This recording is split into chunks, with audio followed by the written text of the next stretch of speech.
ng mga uwi ng karahasan para po sa kapayapaan ng aming bansa. Itinataas namin ang bawat ugali ng pamahalaan, ang bawat mamamayang Pilipino, ang mga kasama sa media, ang mga probinsal, ang mga kasundaluhan na nagtitikoy sa ating bayan. Ama, patuloy po nawa ang bawat isa ngayong umaga. At nawa po maranapan namin sa kawalan namin mga Pilipino ang aming pong isinisigaw. Ang kapayapaan ng hakad ng aming grupo at sa kapayapaan ng demokrasya. At po ang liderato sa pamumunan ng Pangulong Marcos, sa Pangulo ni Sara Duterte, mga senador, mga kongresista, mga sinakabaw ng inunan ng mga mayor, kongresahan at mga barangay kapitan ng Pagkawal. Tinataas po namin, nagabayan po ang aming bansa. Itaas mo ang bansang Pilipinas, itaas mo at ihayag mo na kami ang iyong mga anak. Lahat ng ito, itinagdaan namin sa kahit na naging na kasi sa isang kanilakay sa Diyos at sa lahat ng kabalik. Amen. Ngayon naman po ay pinag-isama ko lahat ng ating mga kasama. Tuloy ng mga anos at pinakilala ko lahat ng vlogger, mga Pilipinas na nagpunta sa harapan para po sa ating mga sa away sa Pilipinas. Maraming po sa kami ang ating mga vlogger.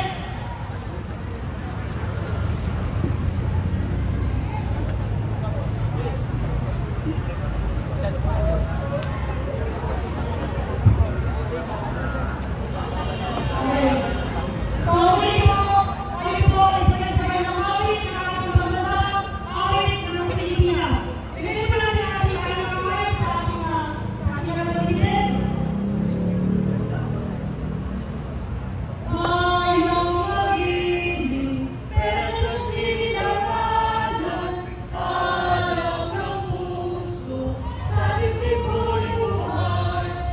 Lumang hinirang, tuyan ka ng makinig, sa manlulubi, di ka pasisiig, sa dagat at tulong, sa siway at sa langit ko'y bughaw, may nilagang tula at awit sa paglayang minamahal, ang islap ng bataw ko'y tagumpay na naghihiling, ang bituin at araw niyang kailan pa may di magdidinig, lupa ng araw ng buwan, hatid magsinta, buhay ay langit sa piling mo.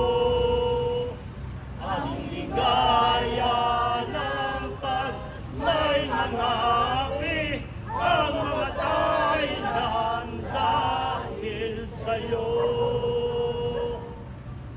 Ngayon naman po ay nais na tawagan ang ating mga kasamahan mula sa Pamasa, ang ating Urban Group o mga bisita sa ating harapan.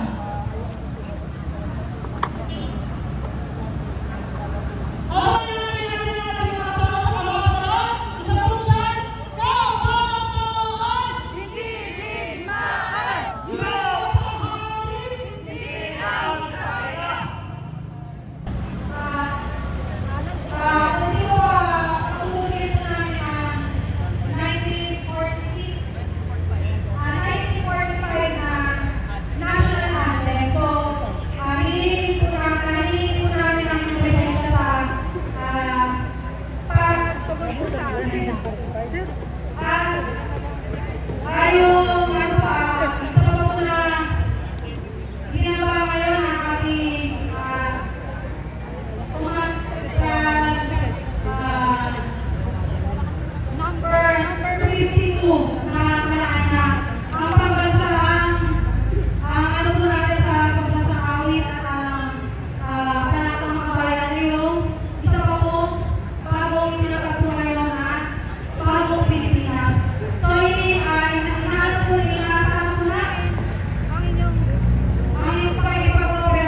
Wala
Dilata, sa ating pong kapulisan, sa ating mga kasama sa media, at mga kasama nating grupo ngayong umaga sa Alyansa.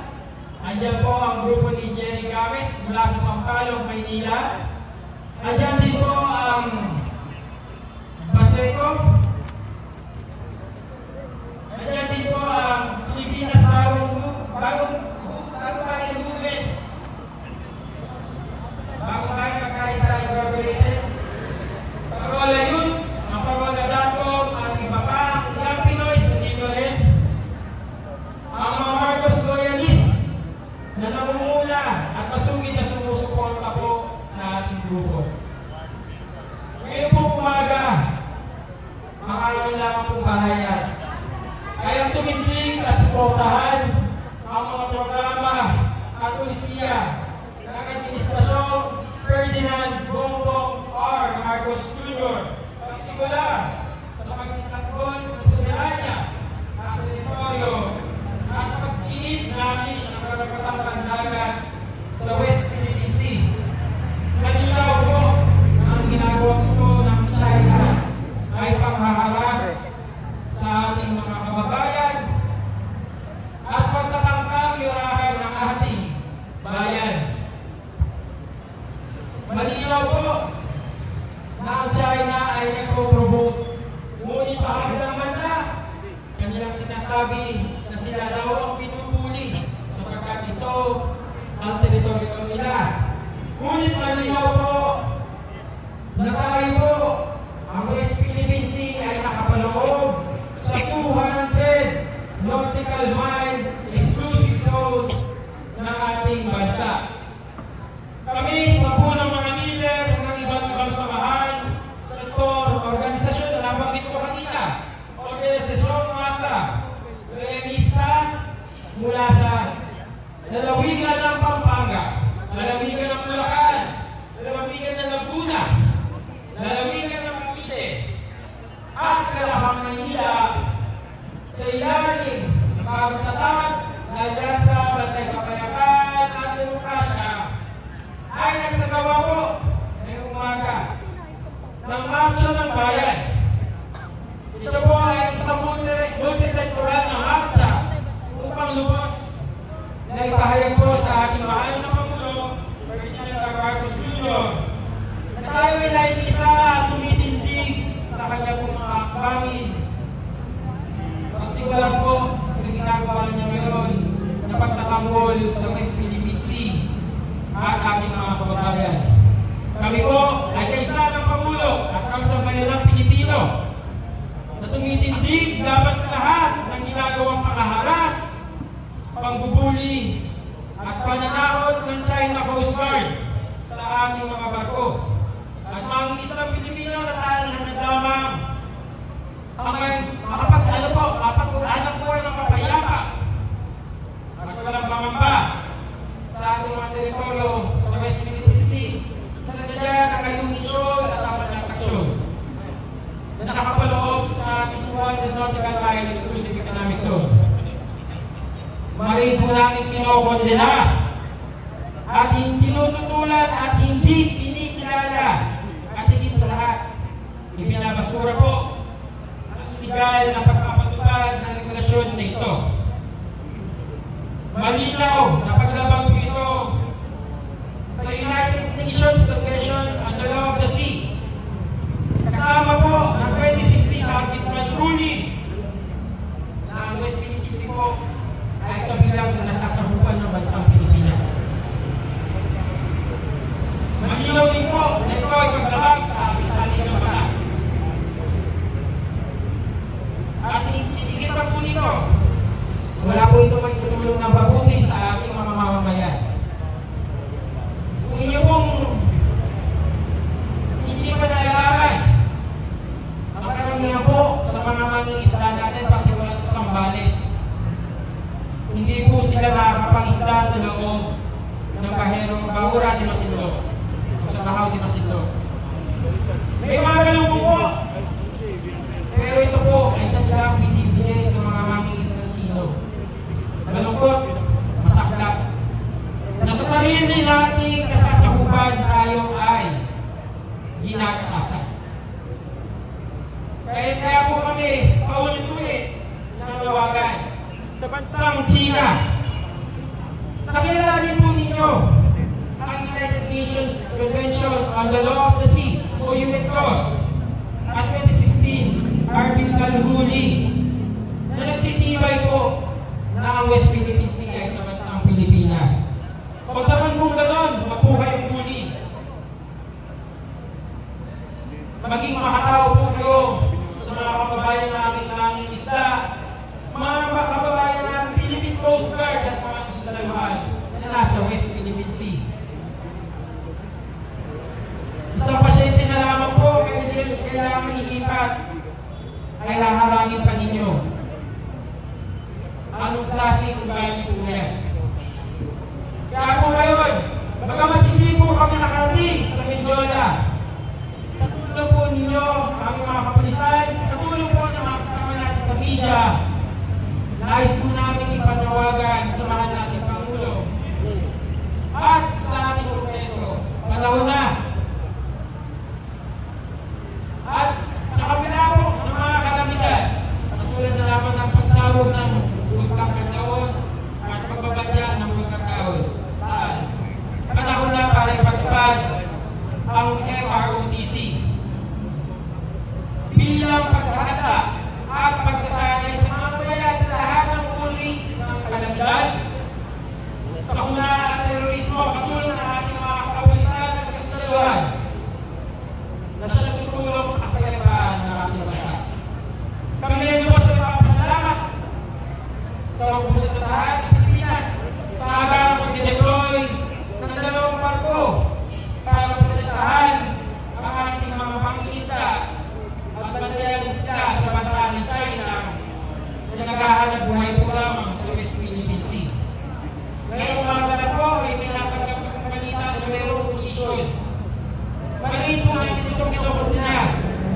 At ito po ay maliwanag na pag-promote ng China. Nag-iisa po kami sa panawagan ng Pangulo. Ano ang gagawin ng China ay tutugod po tayo ng naaalon. Hindi po natin nais ang isang giyara. Maliwanag po ito. Ang nais po natin ay magkakapang pag-resolva ng issue ng West Philippine Sea. Lahat po tayo, alam ko, mag-isa kapulisan po natin ay gano'n. Ito po ang iiwanan kong pahayag ngayong umaga. Sabi nga po, Antonio Luna, mga kababayan, may mas malaki pa tayong kalaban, higit sa paglabas ng kalaban. Ito po ay ating mga sarili, tayong mga Pilipino. Huwag na po natin hintayin na makapagbuo sila ng pwersa at sila po habang tayo ay nakakagulo sa loob ng ating bansa.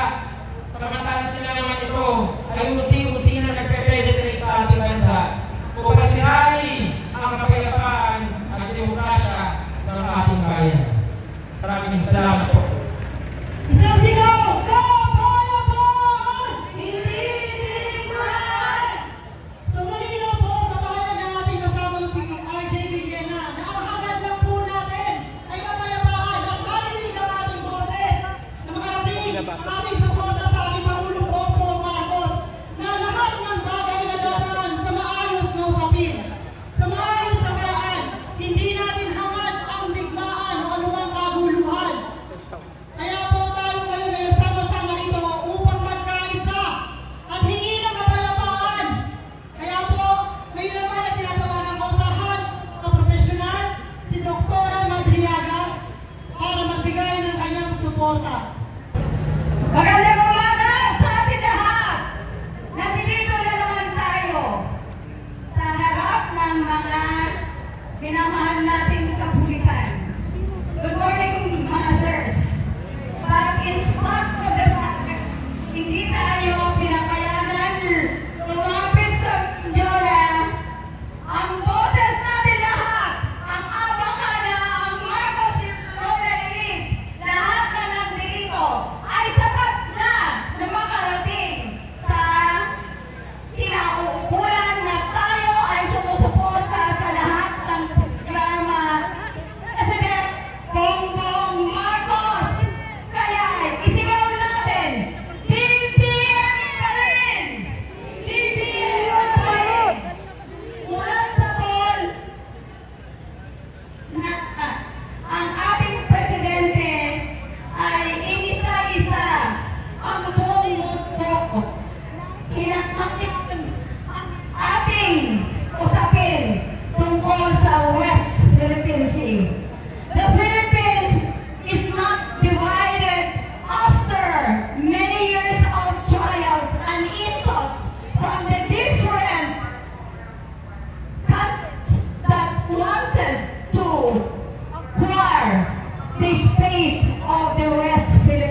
kapwa Pilipino, ganoon din po sa ating mga kapulisan.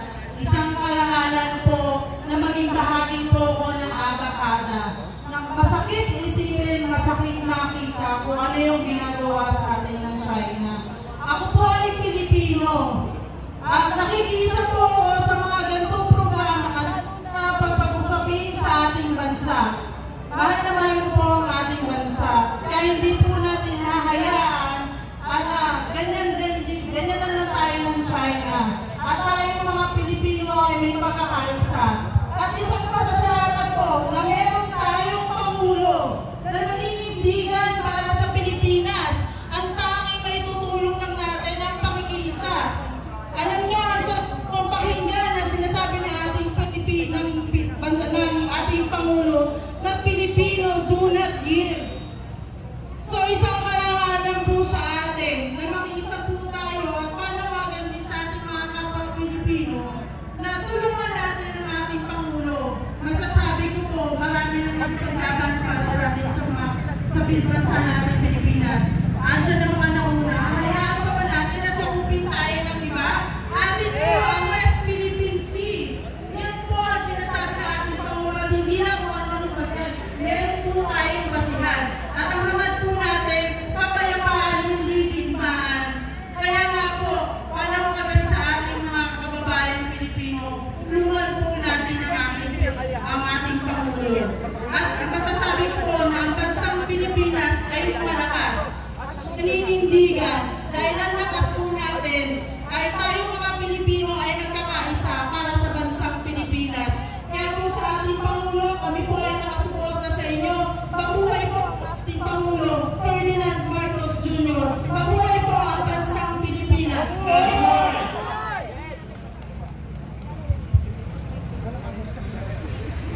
Ngayon naman po ay sa mali sa ating mga kasama na isang legit na Manileño.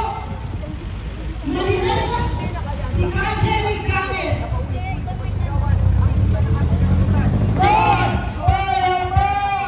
Hindi digmaan! Atin ang West Philippine Sea. Kaya nga may Philippine, diba? Isang makabuluhang araw ang ating binungkol sa bayanang Pilipino, mga kabataan, mga maninda at iba't ibang sektor, mga kasama nating Muslim, mga naninindigan para sa demokrasya at kapayapaan. Isang mainit na umaga, ngunit napakabuluhan para sa laban ng sambayanang Pilipino na aktihin ang talagang ating proteksyonan ang ating mga mangingisda, ang ating teritoryo. Tulad nga ng itinayag ng kasamang RJ kanina, tayo ay nanalo sa International Court. Ngunit ito'y ayaw pakinggan ng China. Sa madaling sabi, nilalagay na nila sa kanilang kamay ang kanilang pagpapasya kung ano ang dapat gawin sa mga karagatan na sakop at hindi sakop nila. Ngunit hindi napatitinag ang ating mga kababayan. Nakakahiya naman kung ang mga mangingisdang maliliit ang siya lamang magtatanggol. Hindi ba dapat tayong kabayan ng Pilipino, tayong mga nagtatrabaho, profesional, mga pulo, magagawa, lahat ng sektor. Napakamaliit ang mga mangingisda. Sabi ko nga, kung may pagkakataon, ang inilikod kahit isang kamay, kasama sa mga isda, upang ipakita sa mga China na tayong mga Pilipino ay hindi natatakot. Para saan ba at tumaya tayo sa kuko ng mga Espanyol at taon-taon tayong sinahod? Para saan ba at ipinagtanggol tayo ng mga bayani sa mga Amerikano? Para saan ba at ipinagtanggol tayo para sa mga hapon? at para sa ano pa. Kung tayo, mga patriotikong Pilipino ay walang gagawin. Kaya nga po, namatay si Andres Bonifacio, si Rizal, Jose Rizal, Apolinario Magdini, Juan Luna, at marami pa ang ibang bayani upang ibigay halimbawa na tayo, na bawat Pilipino ay may kakayahang ipagtanggol ang ating bansa, anuman ang ating estado. Kaya nga, meron tayong mga kapulisan, mga kasundaluhan na nandyan para proteksyonan ang Pangulo, ang ating bansa, higit ang magagawa ng bawat maliliit na Pilipino. Pangkaraniwang tao lang tayo o profesional tayo lahat